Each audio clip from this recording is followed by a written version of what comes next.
All right. Welcome to the off ramp, everybody. I am your host, Thomas Jason Anderson. Thank you for joining me today. I came in the mid afternoon, man, because I thought, let me just drop in the mid afternoon.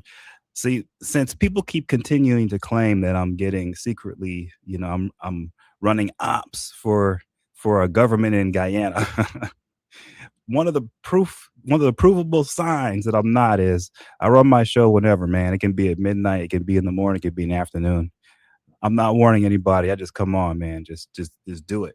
So with that said, there's this saying that, and a lot of you guys know this saying, okay? Um, and I think it might be applicable in some of your lives, but I'm telling you right now, it's applicable on the world stage. It's applicable here in the United States, and this term or this saying is applicable down in Guyana right now. And it's a saying that says that's some of you may have heard it, some of you may not have heard it. It's called the dog that caught the car. Okay, that saying. We have a situation now in the United States and in Guyana that are, different situations, but it's the same idea. The dog that caught the car. So what's happening now in the United States, when I say that is what you'll see is a lot of infighting happening right now within the Republican Party, which is Donald Trump's party. And people are wondering where it's coming from. And I'll touch on that in a little bit. But part of the reason why they're attacking each other is because they're the dog that caught the car. They finally, these guys have been going for the type of control and power that they have now. They've been going for it now since this group, at least the core group, has been going at it now since like 2006, 2007, Tea Party times. So this is like peak Tea Party right now. And these guys, if you think about it, they've worked almost 20 years to get to this point, and they finally got it. And now that they've got it, all they can do is fight each other. And that's the problem, man. When the dog, and here's where the saying comes from, because I don't know if you guys have seen it, but there are dogs that every single time a car comes driving by, the dog goes and chases the car, as if well, as if it's going to do something. And every once in a while, a dog will catch the car, and when it does, either they don't know what to do, or they get caught up in the wheel well and get run over by the car or something, something bad. but but that's what we've got here is these guys they were trying year after year since like 2007, and they finally caught the car, and now they're caught up in the wheel well. They're knocking all around. So that's there in the United States. And it's a funny sight to see it. And there's some technical stuff here too, and I'll explain to you guys a little bit later on. And so this is what's good about the off ramp is that I can share with you guys some of the of what's going on when we're talking about public documents in the media space. There are stories that are floating around in the media space. I'm not making this a gossip show. I could really give out a lot of gossip, but what I try to do is show some of the stuff that I've been able to confirm through public documents. And so this Republican Party catching the car thing is something I've been watching for a while, and I knew it would happen, and I warned it. You can go back in some of my videos in the past, and you'll see that definitely for sure they caught the car. They don't know what to do. So in Guyana, you have a similar situation where you have the new opposition leader, Azardine Mohammed, who has been fighting tooth and nail to finally get recognized as a political leader in the country. And he finally did it. And for those of you who do not know who he is the son of a gold magnate down in gold mining family down in Guyana. He was put on the OFAC Global Magnitsky Act sanctions on June 11th, 2024, and subsequently was indicted in the Southern District of Florida for charges related to smuggling over 10,000 kilograms of gold. And so he has intertwined all of these issues with the politics of the day because he feels that he's being persecuted by the U.S. government via the ruling party in Guyana, who the ruling party is the PPP. So over here we have the GOP, in Guyana the PPP is the ruling party. And so the opposition leader, who he would be like the Democrat, he would be like the Hakeem Jeffries Okay, he's like the Hakeem Jeffries of Guyana, except he's not third in line in succession. But if he was House Speaker, but anyway, um, he's the opposition leader is like Hakeem Jeffries, like the leader of the Democrats, basically. Um, and he feels the new opposition leader feels like all of his legal problems are 100% really political, and it's all something where the PPP, their version of the GOP, that they have enough sway and control over the American government that the OFAC sanctions are not real in his mind. They're rigged. It's not true. And the indictment by grand jury in the Southern District of Florida, in his mind, is also not true, that it's been made up by the PPP, and they gave this made up story to the American government, who is now using it in order to punish him. That's the storyline, right? Even though that's his story, that's not factually true, but that's his story.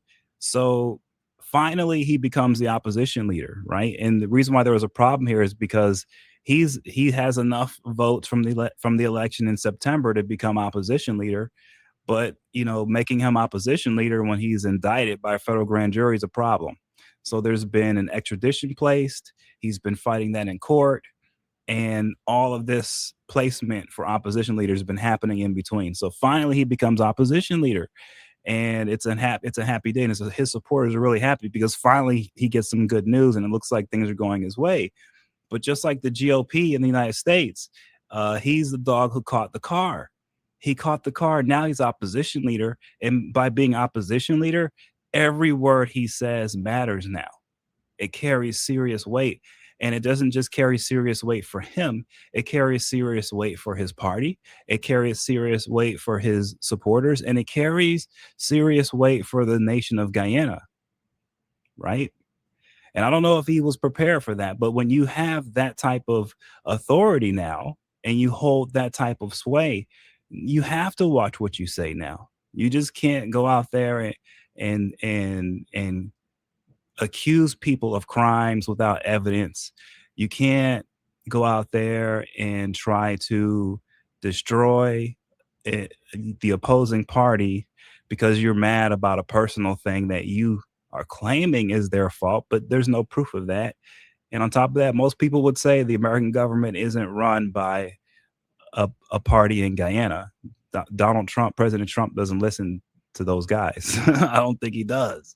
And so that's the issue here, right? Is he's creating this personal vendetta kind of thing, and he's using that to tear down the government, the PPP run government. And the problem with that is that's the government that our government works with, that our embassy works with. So every time we try to do something with the people of Guyana through their government, which is run by the PPP, his mortal enemies, he's going to have incentive to knock it down and to hurt it and to block it and to make sure that it doesn't happen. And so in essence, for him to succeed politically, sometimes he's going to have to hurt our relationship with Guyana and your government, because that's the only way he can get back at his adversaries who he believes have caused him these personal problems he has in his business life.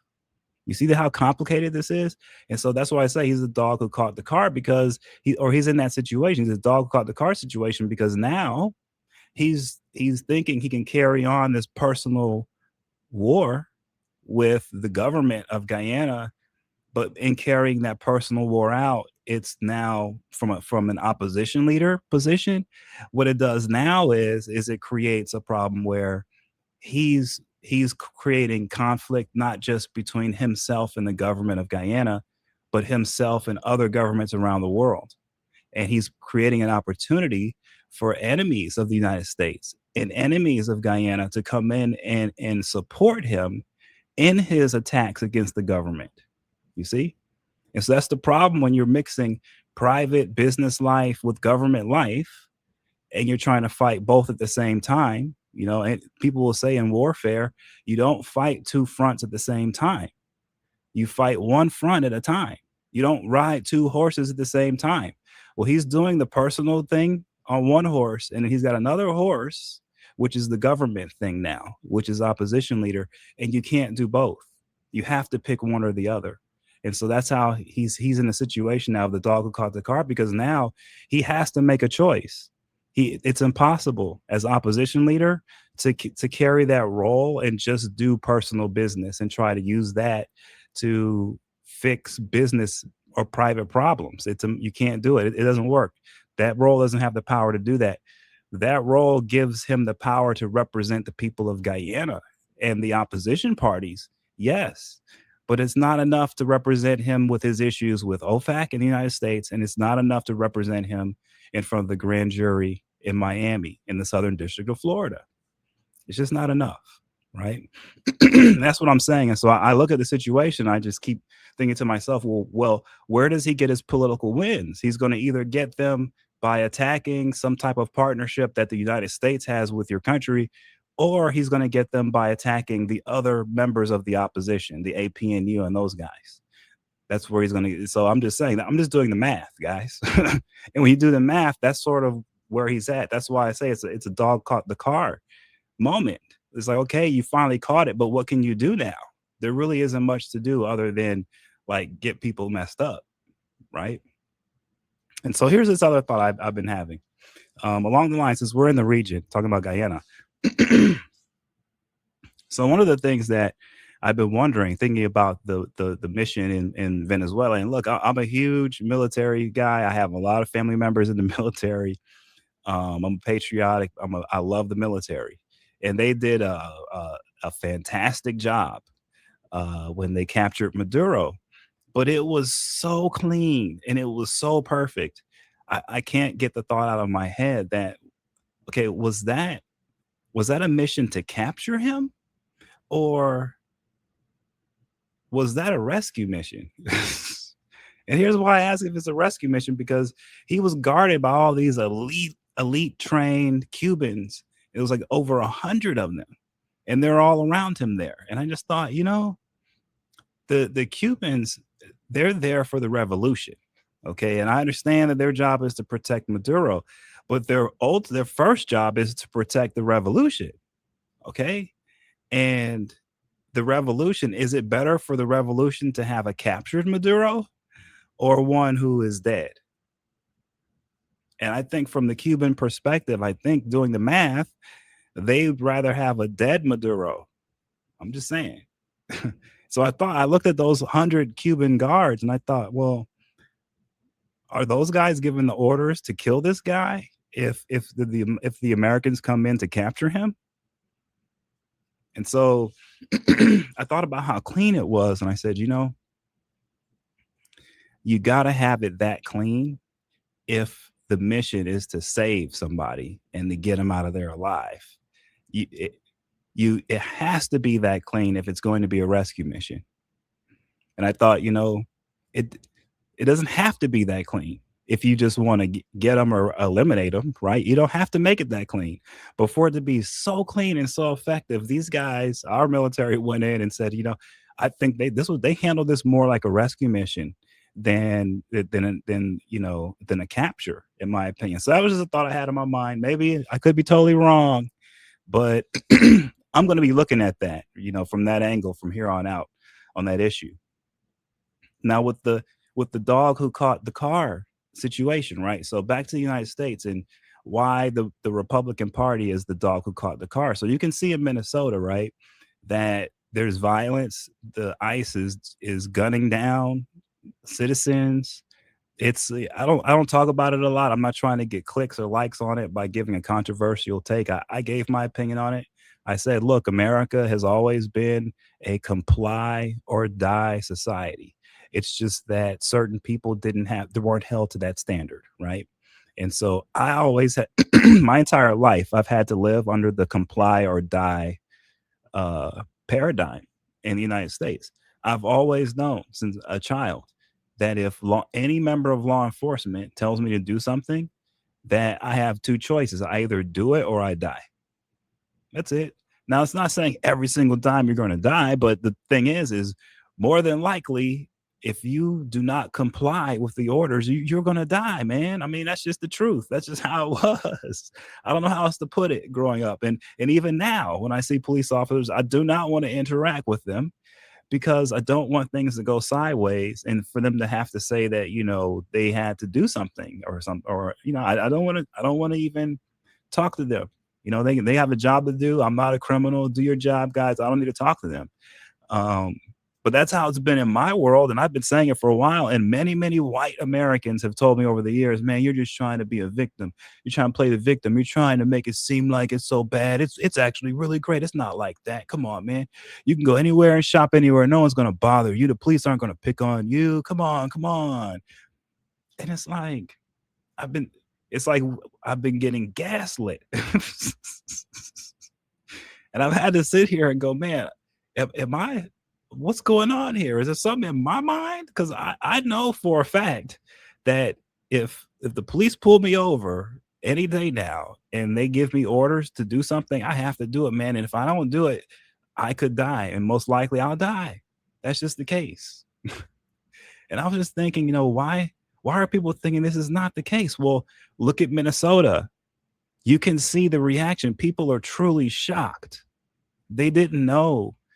The most white Americans just did not know that a lot of our population has been living under the comply or die paradigm. That every day we wake up, every day we live our lives, we don't view law enforcement as a friend. We can't. We view law enforcement as a danger to our lives. And so we only call when we desperately have to. Okay. And if anyone's wondering, I've said this before, and people go, oh, you're making it up. You're making it up. Well, if you think I'm making it up, look at Minnesota. I'm just saying. If you think I'm making it up, look at Minnesota. All right.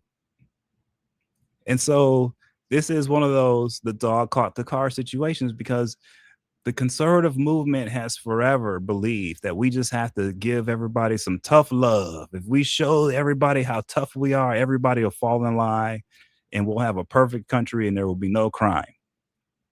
And so they get the power. Finally, they catch the car, they implement it, and look what it looks like. They're running out in the streets and they're just gunning people, innocent people down like it's nothing. And then they turn around and lie about it. And then they turn around and have all their supporters blame the victims.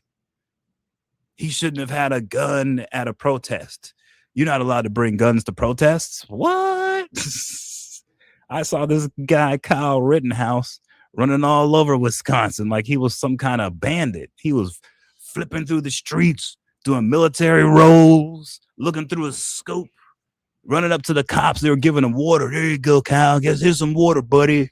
This guy, Kyle Rittenhouse, was having a party, loaded gun, running around brandishing that thing for days. And nothing happened to this kid. And everyone celebrated the fact that he gunned somebody down. He killed them. He killed those dogs. They've been celebrating this guy ever since. And so then you fast forward to Minnesota, and here's a guy who's not really even a protester. He's like more like a witness. He's got his phone out. He's got his gun holstered. He never pulls it out. He never points it at anybody. They take the gun from him, and after that, they shoot him. And they're like, it's his fault. He should not have come with a gun. What?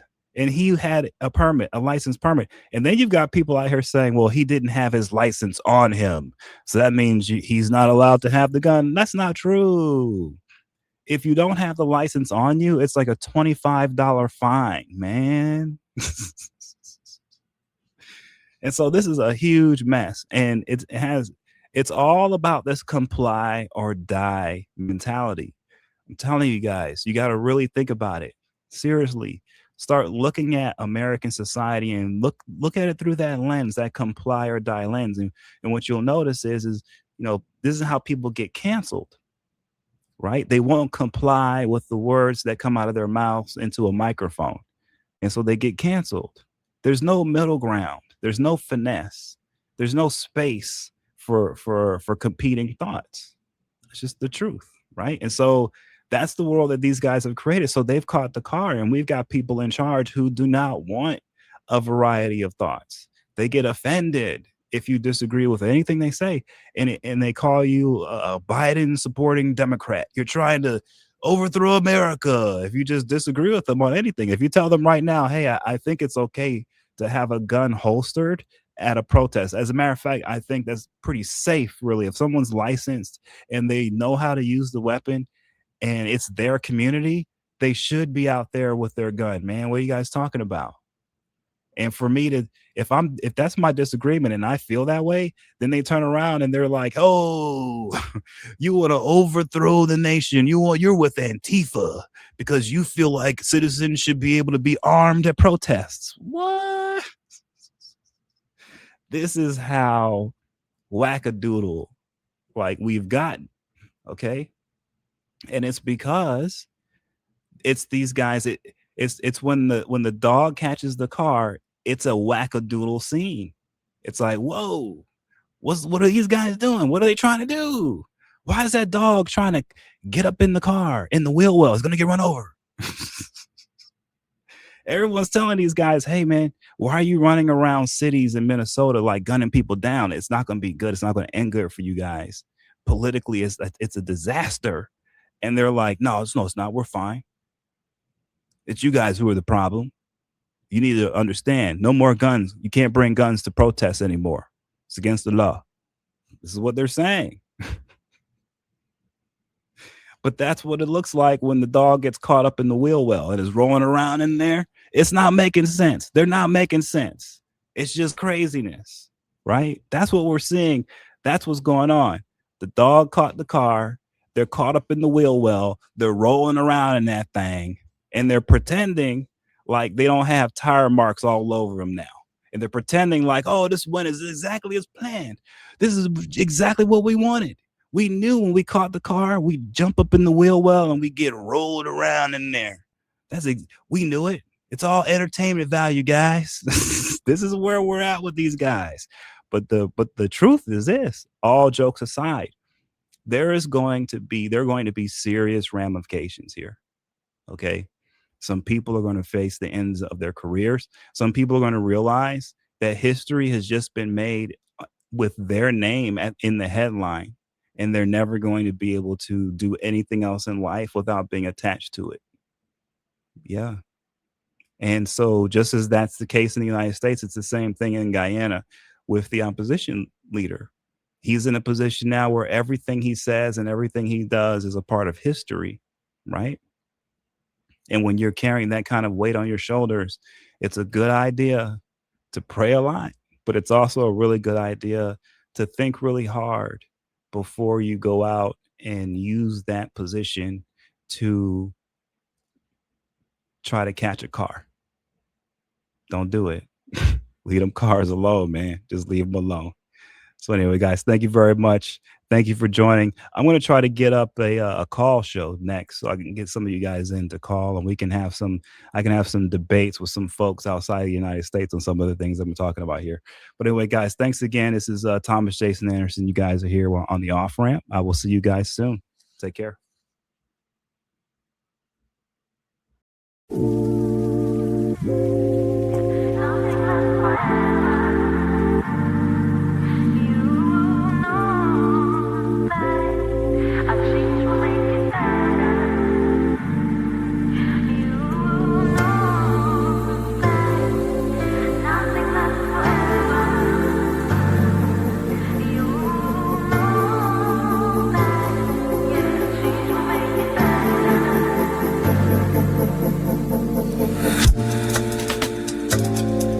Now I'ma put it down like that. I'm leaving, I ain't coming back.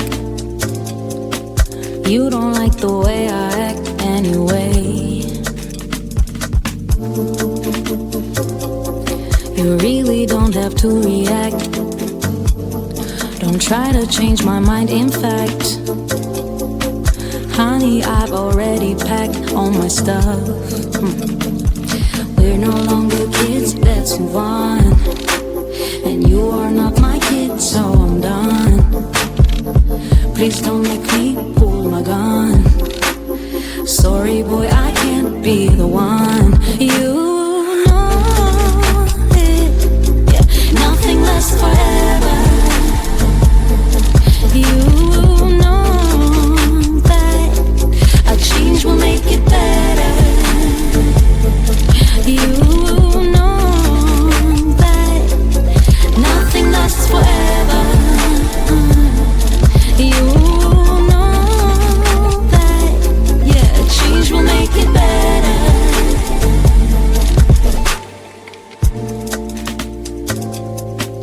There's no one to blame, you see.